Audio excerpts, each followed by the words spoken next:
आज गोंडा मुख्यालय के मैजापुर में महान स्वतंत्रता संग्राम सेनानी अब्दुल खालिक खां का स्मृति द्वार का उद्घाटन गोंडा में रहे जिलाधिकारी राम बहादुर द्वारा किया गया। इस अवसर पर भारी संख्या में स्थानीय लोग, सामाजिक कार्यकर्ता और स्वतंत्रता संग्राम सेनानी राम अचल जी तथा स्वतंत्रता संग्राम सेनानी के परिवार जन मौजूद रहे। पूर्व जिलाधिकारी राम बहादुर और स्वतंत्रता संग्राम सेनानी राम अचल जी द्वारा फीता काटकर द्वार का उद्घाटन किया गया। इस अवसर पर वहां उपस्थित लोगों ने फूलों की वर्षा की। गोंडा में 2011 में रहे जिलाधिकारी राम बहादुर ने उद्घाटन करने के पश्चात लोगों को संबोधित करते हुए कहा, लेकिन आज का जो अवसर है, मुझे पहली बार अभी 15 दिन पहले बताया मसूद साहब ने कि उनके दादा खालिद खां साहब स्वतंत्रता संग्राम सेनानी थे और उनके साथ रामअचल दुबे साहब हैं। ये भी आज इसमें मौजूद यहाँ पर हैं। इन्हीं के द्वारा क्या इनके जी। हाँ, तो फ्रीडम फाइटर्स को याद करके जब भी याद किया जाता है तो शरीर रोमांचित हो जाता है। आज के इस कार्यक्रम में आकर के मुझे शायद 2011 के बाद जितने कार्यक्रम हुए हैं गोंडा में, सबसे अच्छा एहसास हो रहा है।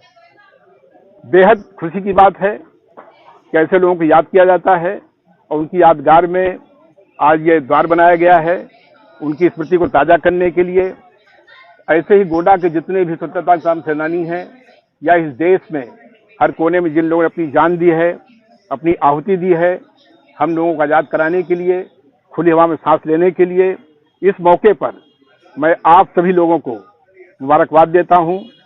मसूद साहब मुबारकबाद देता हूं कि ऐसा आयोजन उन्होंने कराया है और ऐसे अवसरों पर हम याद कर रहे हैं, उन सभी को नमन कर रहे हैं जिन्होंने अपनी जान गंवाई है, कष्ट रहे हैं। तो बेहद खुशी का दिन है आज। बताते चलें, अब्दुल खालिक खां अंग्रेजी फौज में रंगून म्यांमार में तैनात थे। 1944 में जब नेताजी सुभाष चंद्र बोस रंगून पहुंचे और भारतीयों से अंग्रेजी फौज से विद्रोह का आह्वान किया, तो अब्दुल खालिक खां अंग्रेजी फौज से विद्रोह कर आज़ाद हिंद फौज में शामिल हो गए और आज़ादी मिलने तक संघर्ष करते रहे। और देश आज़ाद होने के बाद वो गांव वापस आ गए, जहां आज़ादी मिलने के बाद खालिक खां ने मैजापुर में कारखाने लगाए और कारोबार में अपना हाथ आजमाए। इसके बाद अपनी पूरी ज़िंदगी आपसी भाईचारा, सद्भाव बढ़ाने व इंसानियत की भलाई के नाम पर समर्पित कर दी। बताते चले, अब्दुल खालिक खां स्वतंत्रता संग्राम सेनानी के साथ हिंदू मुस्लिम दोनों धर्म के पुस्तकों के ज्ञाता थे और देश और दुनिया को जानने और देश दुनिया में घट रहे घटनाक्रम की जानकारी की बड़ी उत्सुकता रहते थे। और उस अब्दुल खालिक खां के बारे में और जानकारी दे रहे हैं उनके पौत्र। देखिए, हमारे ग्रैंडफादर अब्दुल खालिक खां अंग्रेजी फौज में थे। 1944 में रंगून में जब नेताजी सुभाष चंद्र बोस पहुंचे और उन्होंने आह्वान किया कि नहीं, हमें जो भारतीय अंग्रेजी फौज में है उनको वो लोग आवे और हमारा साथ दें, तो दादा ने अंग्रेजी फौज से विद्रोह किया, आजाद हिंद फौज में शामिल होकर के उनके लिए जंग लड़ी, लड़ाई लड़ी और आजादी तक लड़ाई लड़ी।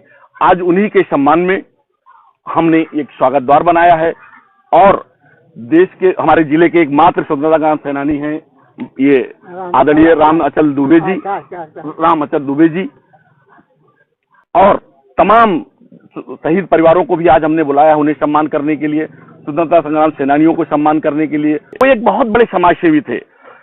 एक चीज आप बताएं, ये प्रधान मदन सिंह जी हैं, उनके सबसे करीबी थे, अब 90 साल की उम्र है।